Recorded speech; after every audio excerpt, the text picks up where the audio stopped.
오늘 궁금 시리즈 설교가 마지막 시간입니다.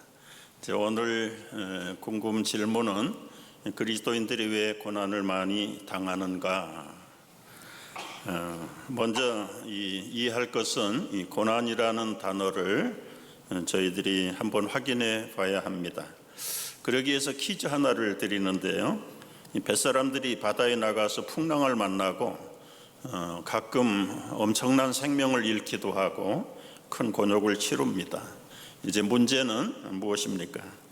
뱃사람들이 어떻게 하면 풍랑을 만나지 않을까요? 정답, 바다에 나가지 않으면 됩니다. 좀 썰렁한 사오정 퀴즈 같은 문제지만은 이제 진짜 퀴즈가 나갑니다. 인생을 살면서 고난을 당하지 않는 비결은 뭘까요? 정답이에요. 인생으로 태어나지 말아야 되는 것입니다.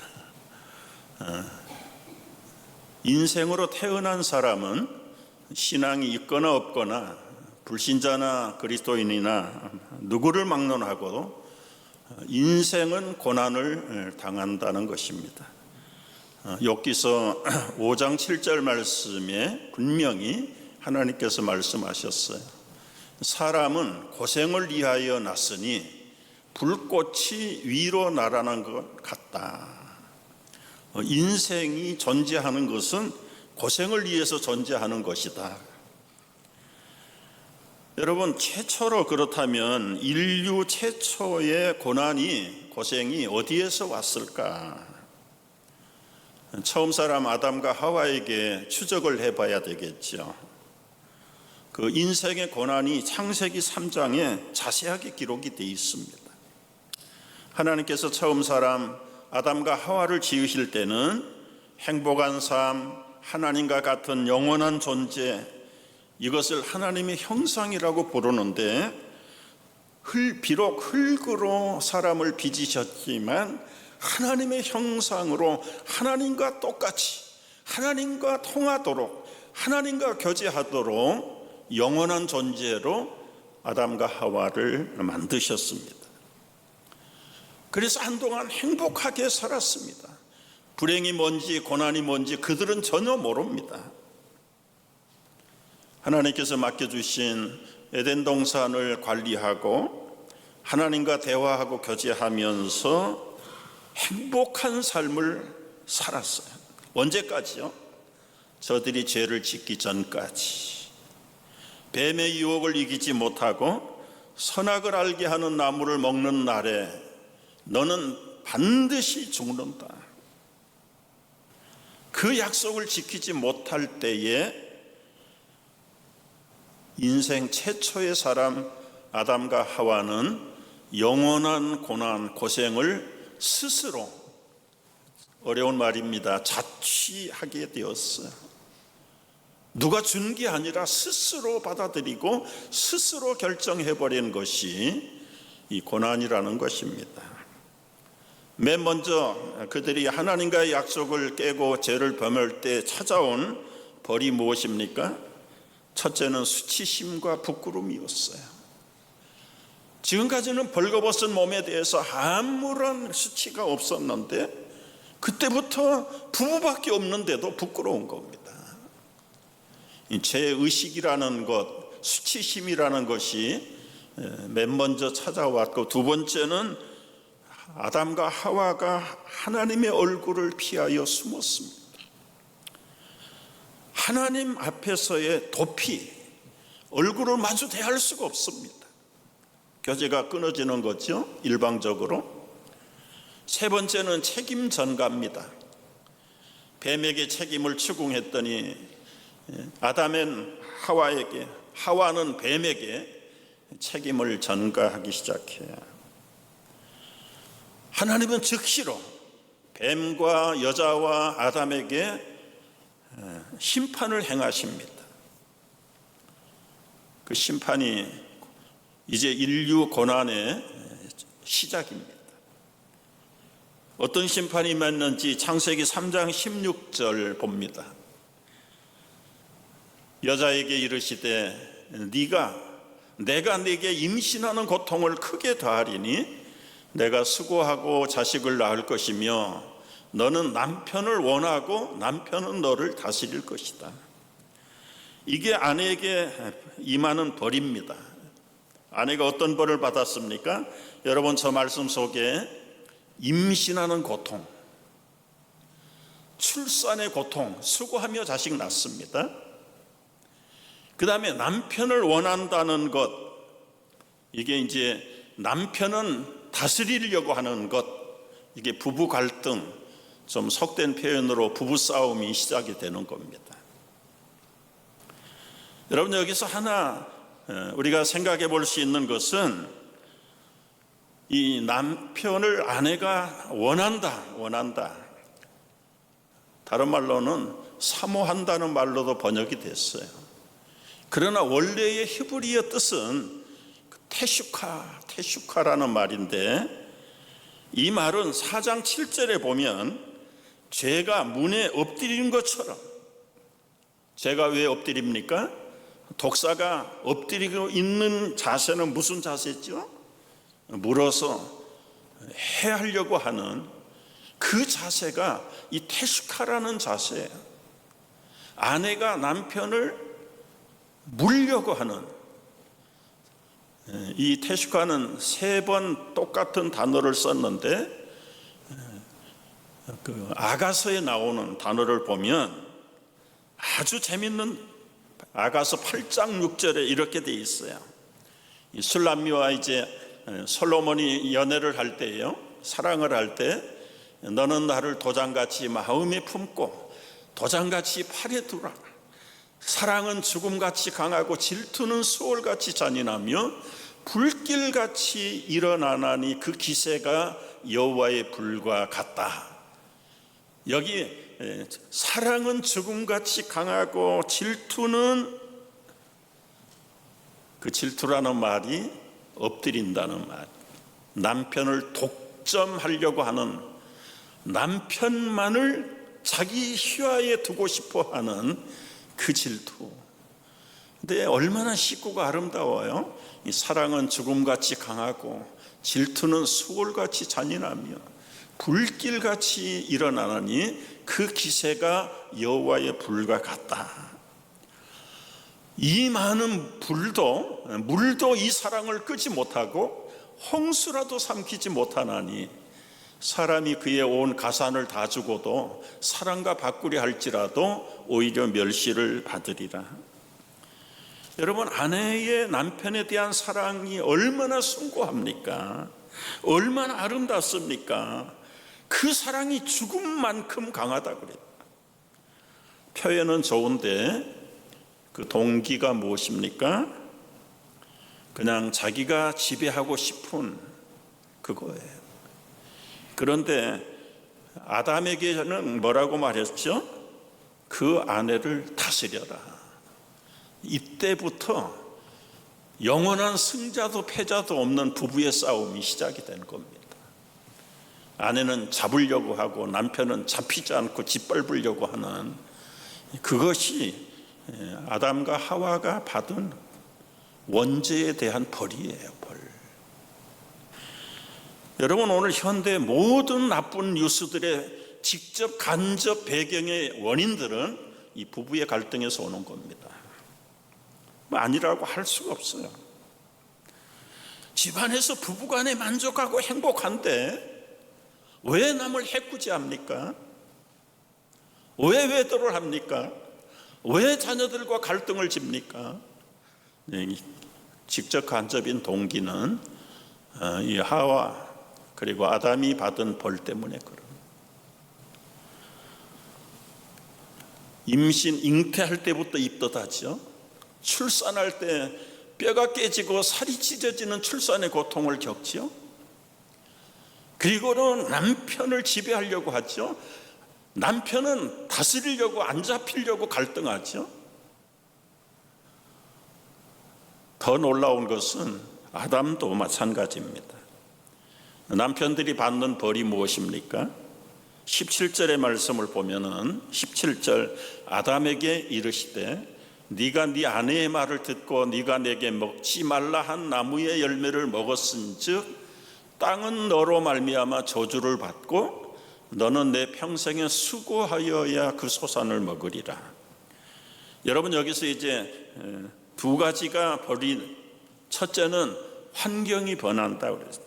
자연 환경이 변질되는 겁니다. 옥토가 가시덩굴이 되고요, 박토가 되어버리는 겁니다. 더위도 없고 추위도 없는데 에덴에서 쫓겨남으로 더위가 있고 추위가 있고, 그리고는 자연의 재해가 일어나기 시작합니다. 땀을 흘리는 고생, 평생 땀을 흘려야 겨우 먹을 것이 내 입으로 들어간다. 여러분, 이것이 첫사람 아담과 하와가 하나님과의 약속을 깨고 얻은 벌의 대가입니다. 일생을 열심히 일을 해도요, 행복하냐? 잠시는 행복하지만 영원히 행복할 수 없는 것이 결국은 흙으로 돌아가는 죽음을 만나기 때문에 그런 거예요. 여러분, 어느 일생을 처자식을 먹어 살리다가 이제 정년이 돼서 퇴직을 하고 은퇴를 한 가정에 머물러 있습니다. 하루는 아내가 무심코 하는 말이에요. 요즘은 화장실에 휴지가 왜 그렇게 금세 없어지는지 모르겠어.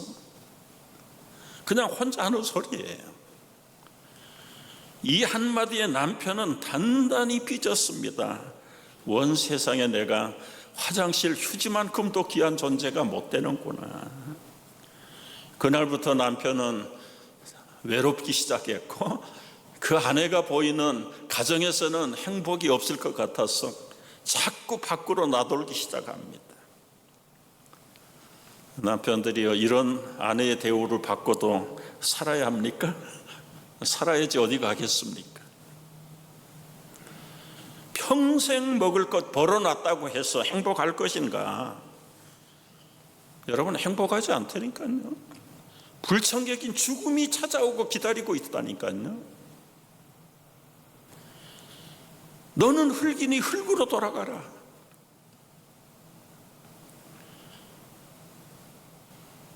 한 번의 범죄가 영원한 하나님의 형상을 잊어버리고 하나님과의 관계가 끊어지면서 아내는 아내대로 삼중 사중고를 당하고 남편은 남편대로 평생 씻을 수 없는 죽음으로 치닫는 인생이 바로 타락한 인생의 모습이었습니다. 따라서 이 고생이, 고난이 어디에서 왔느냐? 로마서 5장 2절은 이렇게 정리를 했어요.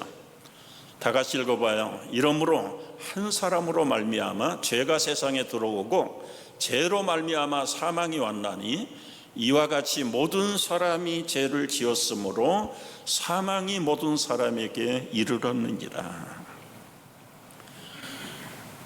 여러분, 아담의 DNA, 부모의 DNA를 여러분과 내가 그대로 받고 내가 가지고 있는 타락한 DNA를 우리의 후손들에게 그대로 물려주는 게 인생이에요. 그러니 수원지에 물이 오염되어 있는데 어떻게 가정에서 맑은 물을 마실 수 있겠는가? 영원히 다 타락한 영원한 죽음의 쓴 잔을 마실 수밖에 없고, 그런데 사랑의 하나님이 이 영원한 죄의 멸망을 통탄하시면서 사람 지으셨음을 한탄하시고, 당신께서 창세전부터 고민하시다가 인류를 구원하시기로 작정하시고 때가 되면 구원의 작전을 시행하셨습니다.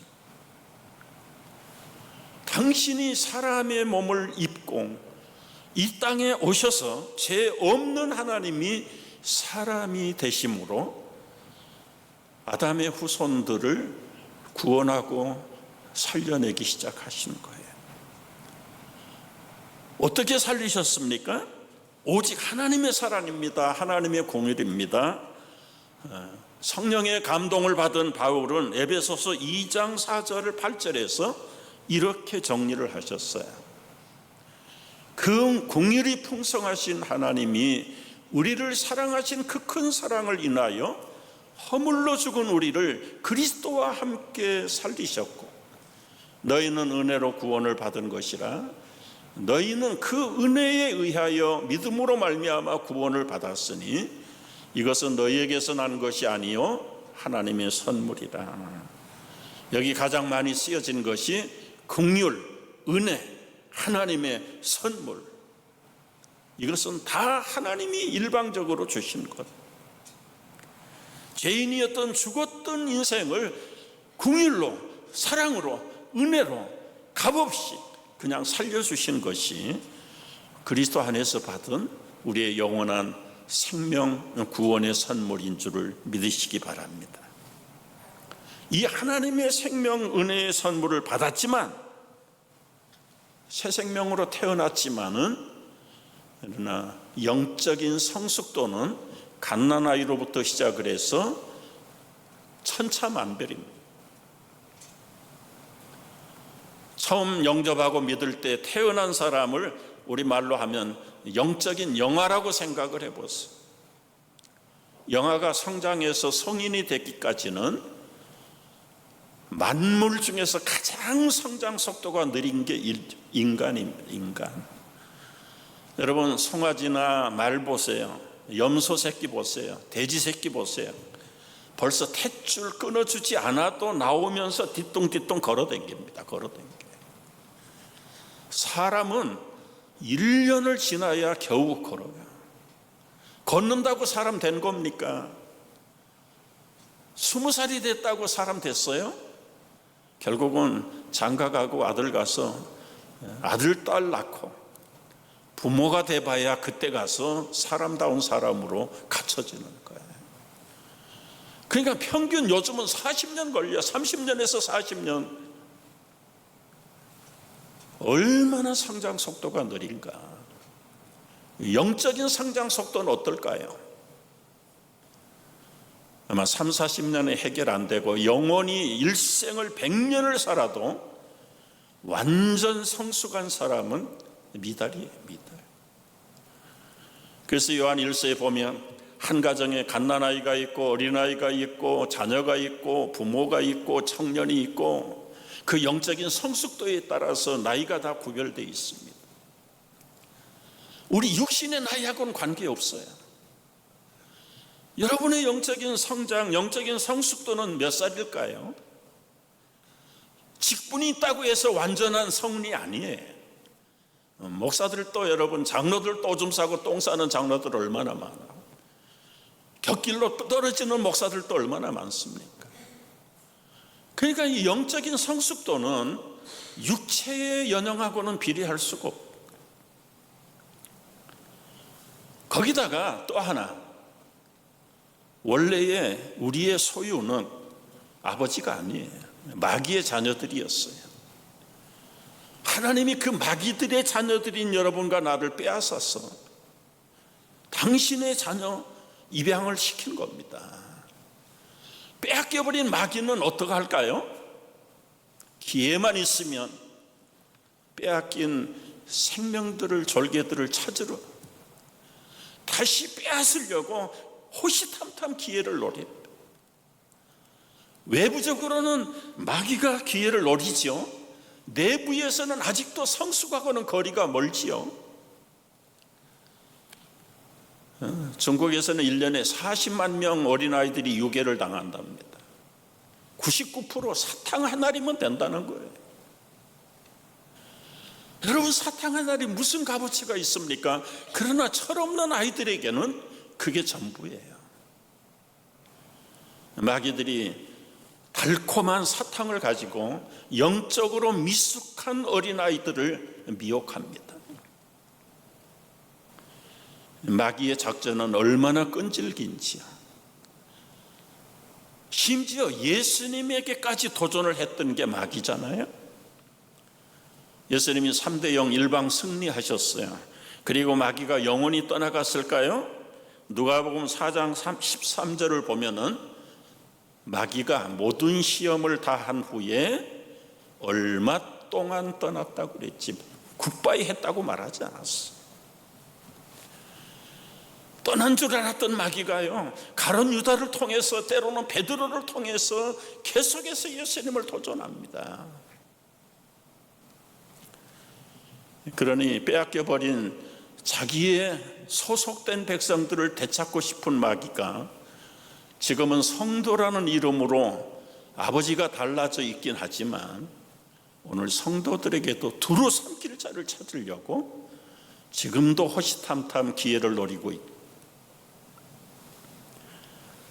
예수님이 요한복음 16장 33절에서 이렇게 말씀을 하셨습니다. 세상에서는 너희가 환난을 당하나 담대하라, 내가 세상을 이기었다. 15장 18절, 세상이 너희를 미워하면 너희보다 먼저 나를 미워한 줄을 알라. 여러분, 이것이 우리 성도들이 가지고 있는 성마의 싸움에서의 고통입니다. 고통.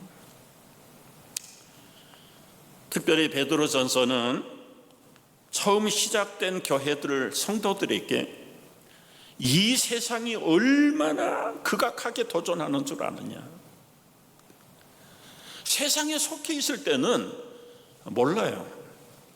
탕류에 휩쓸려 있는 사람들은 그게 맑은 물인지 탕류인지 분별이 안 가요. 그냥 거기서 낳고 거기서 살았기 때문에 어느 게 선인지 악인지도 몰라요. 그런데 구원을 받은 성도들이 보면 그때부터 이제 선과 악이 보이는 겁니다. 그럼에도 불구하고 미성숙한 자신의 느린 성장, 영적인 미숙함과 포기하지 않는 마귀의 도전이 겹쳐가지고 우리를 핍박하고 고난하고 대적하기 시작하는데 견딜 수가 없을 정도예요. 그런 성도들을 향해서 베드로 사도가 자기의 경험을 되돌아보면서 고난과 투쟁하는 성도들에게 무장하고 준비하고 미혹받지 않기를 위해서 격려해서 보낸 편지가 베드로전서입니다. 성경에는 고난이라는 단어가 한 110번 정도 기록이 되어 있습니다. 베드로전서에만 17번이 고난이라는 단어가 사용되고 있어. 베드로전서를 한마디로 묶으면 성도의 고난이에요. 성도의 고난. 그러니까 왜 그리스도인들이, 성도들이 고난을 왜 많이 당하는가? 거기에 대한 해답이 베드로전서입니다. 여러분, 이 고난은 처음에 말씀드린 대로 성도만 당하는 건 아니에요. 불교에서는 생로 병사 그렇게 말하지 않아요. 인생을 고해, 고상, 고난에 받아라 그렇게 표현까지 해요. 거기에다가 그리스도인은 한 가지 고난이 더 첨가가 되는 겁니다. 그래서 이 성경은 모든 고난의 역사를 기록한 책이다. 여러분, 출애굽기를 보세요. 출애굽기는 바로의 억압으로부터 자유함을 받는 광야의 고난의 과정입니다. 그 광야에서 이기지 못한 자들은 홍수처럼 쓸어가 버리고, 끝까지 견디는 자들은 여호수아 예수님을 따라서 젖과 꿀이 흐르는 가나안으로 들어가는 겁니다. 모세를 보십시오. 모세는 40년 미디안 광야에서 고난을 받았습니다. 요셉은 13년 동안 억울한 인신매매와 노예로, 그것도 죄수로 감옥살이를 했습니다. 다윗을 보세요. 다윗은 골리앗 죽였다는 죄 때문에 12년 동안을 도피자로, 도망자로 살아야 됐어요. 바울도 역시 생명을 바쳐서 복음을 전하는 전도자로 살았지만 결국은 로마에서 참수형을 받았습니다. 진짜 생명은 고통을 통해서 탄생한다. 이게 진리예요. 아까 하와가 원죄 때문에 잉태의 고통, 출산의 고통, 부부간의 갈등의 고통, 그러면서도 옥던 자를, 그러면서도 생명을 출산하는 겁니다. 그리스도인들이 당하는 고통도 마찬가지. 여러분, 영국의 유명했던 찰스 스폴전 목사님의 고난의 찬가를 들어보십시오. 하나님이 들으시는 가장 아름다운 노래는 찢어진 마음, 상처난 가슴에서 나오니라. 하나님은 메달이나 학력이나 자격증이 아니라 우리들의 상처를 보고자 하느니라. 하늘로 가는 길이란 갈보리 십자길 밖에는 직행하는 길이 없다. 하늘의 멸류관을 쓴 자들 중에는 이 땅에서 가시관을 쓰지 않는 자가 하나도 없다. 그래서 유명한 말이 만들어졌잖아요. 크로스를 통하지 않는 크라운은 없다. 고통의 십자가를 통하지 않는 영광의 멸류관은 없다는 것이죠. 그리스도인들이 왜 고난을 당하는가? 영원한 크라운을 쓰기 위해서 크로스를 통과해야 되기 때문에 고난을 당한다. 구체적으로 두 가지를 말씀드리면 왜 그리스도인들이 고난을 많이 당하는가? 첫째는 연단하시기 위해서.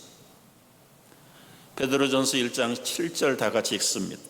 너희 믿음의 확실함은 불로 연단하여도 없어질 금보다 더 귀하여 예수 그리스도께서 나타나실 때에 칭찬과 영광과 존귀를 얻게 할 것이니라. 이사야 48장 10절에 보라 내가 너를 연단하였으나 은처럼 하지 아니하고 너를 고난의 불무에서 택하였느니라. 여러분이 다이아몬드가 공연히 만들어지는 게 아니라는 걸 그 땅 속에 수천도의 열에 의해서 녹아질 것 녹아지고 사라질 것들이 사라진 순수한 결정체가 남은 것이 다이아몬드라. 적당한 뜨거운 불에서는 타지 않는 잡석이 섞이면 그건 다이아몬드가 아니고 잡석이에요. 로마서 5장 3절 4절을 보면 우리가 환난 중에도 즐거워하고 이 환난은 인내를, 인내는 연단을, 연단은 소망을 이루는 줄 알미라.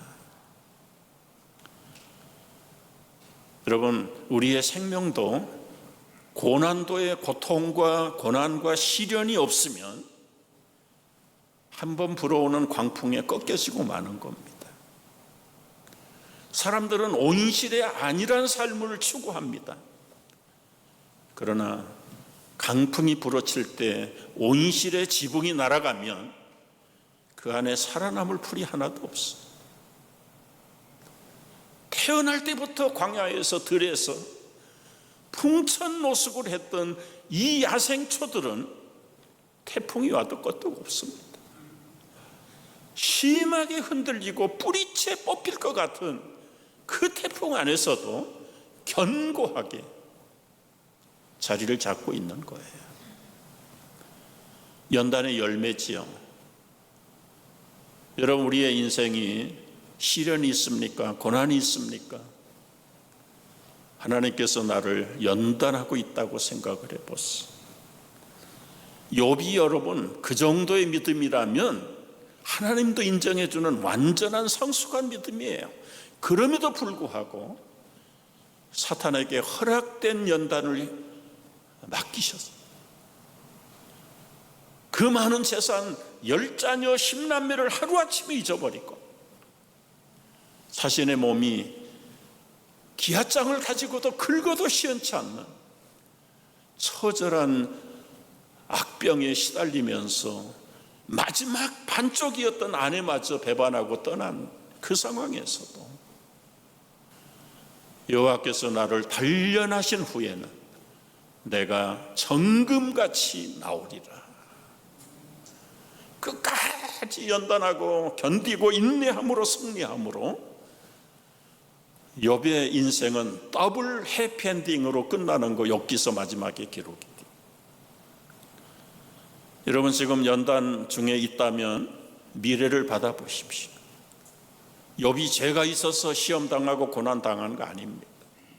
내가 당하는 시련은 내가 지혜가 부족해서 믿음이 작아서 주책이 없어서 때로는 분수를 몰라서 당하는 시련과 고난도 많이 있습니다. 그거 하나님의 탓이라고 돌리지 마십시오. 돌이켜보면 내 지혜 없음과 덕이 없음과 참으로 나가 시행착오를 통해서 이루어지는 그런 스스로 불러오는 고난과 시련이 얼마나 많은지 몰라요. 완전했을지라도 마귀가 하나님의 자녀에서 떨고 뜨리려고 끝없는 도전을 할 때 하나님께서는 막아주세요.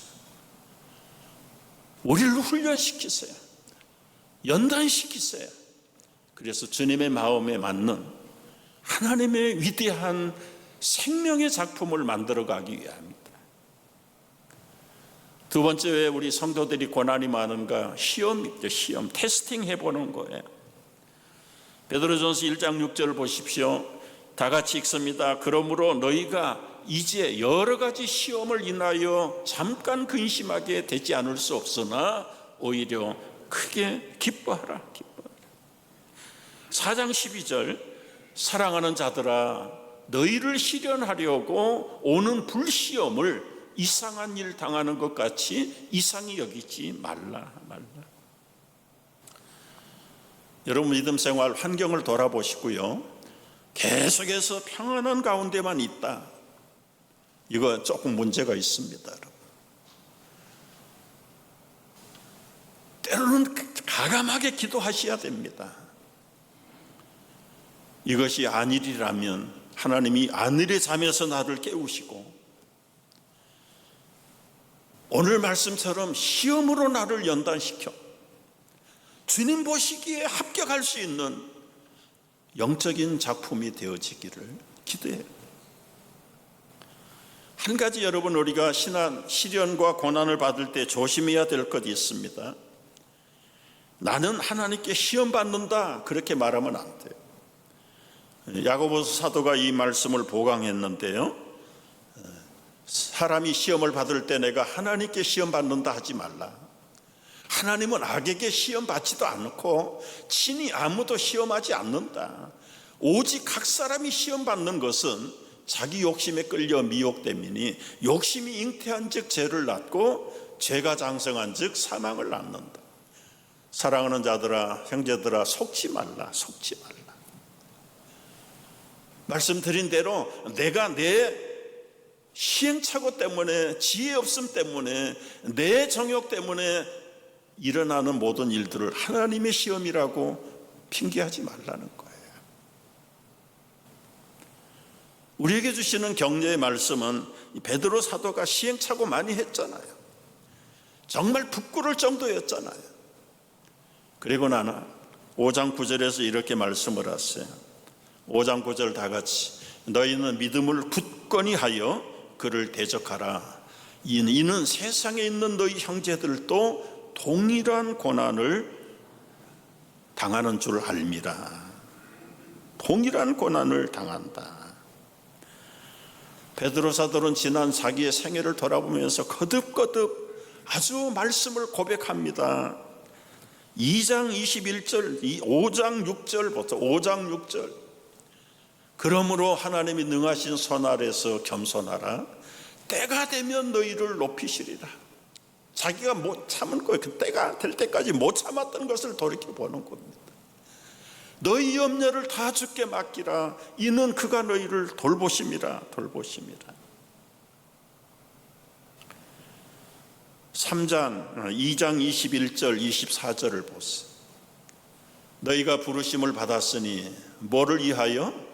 고난을 감당하기 위해서 부름을 받았으니 그리스도도 너희를 위하여 고난을 받았다. 너희에게 본을 끼쳐 그 자취를 따라오게 하셨다. 그 십자가 밑에까지 가지 못하고 피해버리면서 베드로는 그리스도가 이 고난의 십자가 지는 걸 멀리서 숨어서 봤겠죠. 그걸 보고 나서 다른 말 할 수가 없는 거. 친히 나무에 달려서 그 몸으로 우리 죄를 담당하셨는데 이는 우리로 죄에 대하여 죽고 의에 대하여 살게 하려 하심이라. 그가 채찍에 맞음으로 나의 불완전한 것들과 허물과 죄악을 다 치료해 주셨다는 사실을 고백하는 것. 여러분, 결론 중에 결론을 베드로전서 4장 16절 5장으로 말씀을 드리고 마치겠습니다. 4장 16절 보십시오. 만일 그리스도인으로 고난을 받은 즉 부끄러워 말고 도리어 그 이름으로 하나님께 영광을 돌리라. 왜 내가 이렇게 고난이 많고 시련이 많으냐? 그것이 그리스도를 위한 고난이라면 부끄러워하지 말고 부담스러워하지 말고 오히려 하나님께 영광을 돌려라. 5장 10절 11절 읽고 기도하겠습니다. 다 같이.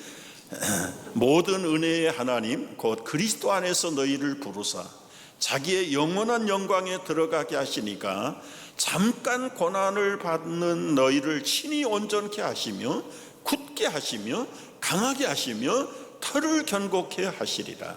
권력이 세세 무궁토록 누구에게 있을지어다 이 고난을 견디고 승리한 자들에게 영원한 주님의 파워를 허락하시겠다고 약속하셨습니다. 이 말씀 붙들고 쉬지 않는 고난의 도전 속에서도 당당하게 승리하는 십자가의 승리자들로 서게 되기를 축복합니다.